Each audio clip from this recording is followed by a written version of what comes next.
Sir, આ જે facility આપણે ઓપન કરવા જઈ રહ્યા છે એના વિશે આપણા દર્શકોને જરા માહિતી આપવા માંગશો? ચોક્કસ. આ હોસ્પિટલ જે અત્યારે આપણે ખોલવા જઈ રહ્યા છે એના વિશે કદાચ હું કહેવાનો વિચાર કરું તો મારા મનમાં એક વિચાર પહેલાથી એવો હતો કે એવી જગ્યા આપણે હોવી જોઈએ ટ્રીટમેન્ટની અંદર કે જેની અંદર ઘર જેવી ફિલિંગ લોકોની અંદર આવતી હોય.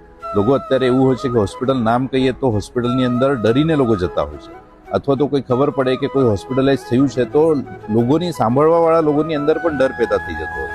તો મારો વિચાર એવો છે કે એવી ફેસિલિટી હોવી જોઈએ કે જેની અંદર લોકો ડરે નહીં અને ડર સિવાયની ટ્રીટમેન્ટ કરે, ઇનફેક્ટ ડરની ટ્રીટમેન્ટ કરે.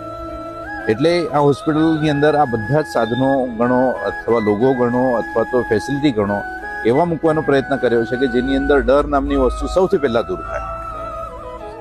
એટલે ફેસિલિટી વિશે હું સમજો કહું તો ફેસિલિટી એક ઝીણી ઝીણી વસ્તુઓનો પણ મેં ટ્રાય કરી છે ધ્યાન રાખવાનું.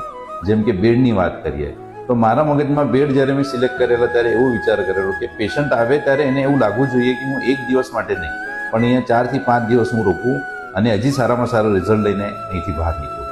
અને જે આપણે ડાયાબિટીસની વાત કરીએ, હૃદયરોગની વાત કરીએ તો એની અંદર સૌથી અગત્યનો જે મેં ડરની વાત કરી એ ડર નીકળી જાય અને એ ડર ખરેખર ક્લિનિકલ લેવલથી પણ નીકળી શકે અને પેશન્ટ ખરેખર ક્લિનિકલ પેરામીટર ઉપર પણ સારો થાય અને અંદરથી પણ ખુશી અને મહેસૂસ થાય એવો પ્રયત્ન આપણે કર્યો છે. એટલે જે સાધનો ભેગા કર્યા છે એ સાધનો એવા બધા વેન્ડર પાસેથી ભેગા કર્યા છે કે જે ખરેખર એન્થુઝિયાઝમ અથવા ઉત્સાહની અંદર ભરપૂર હોય અને જેમણે વિલિંગલી આ વસ્તુ આપવાનો પ્રયત્ન કર્યો છે.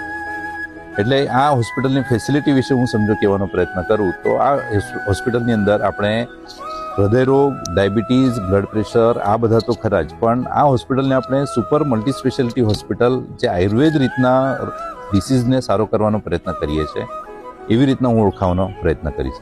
એટલે હું ચોક્કસપણે કહીશ કે આ હોસ્પિટલની અંદર દરેક જણે એકવાર તો બી મુલાકાત લેવી જોઈએ. અને આ 20મી તારીખે જે આપણે ઉદ્ઘાટન કરવાના છીએ એની અંદર જે લોકો ખરેખર વિઝિટ કરશે એમના માટે કંઈક ને કંઈક સરપ્રાઇઝ રહેવાનું છે. એટલે હું ચોક્કસ આગ્રહપૂર્વક આમંત્રણ આપીશ કે આ હોસ્પિટલની મુલાકાત અવશ્ય લેજો. નમસ્કાર.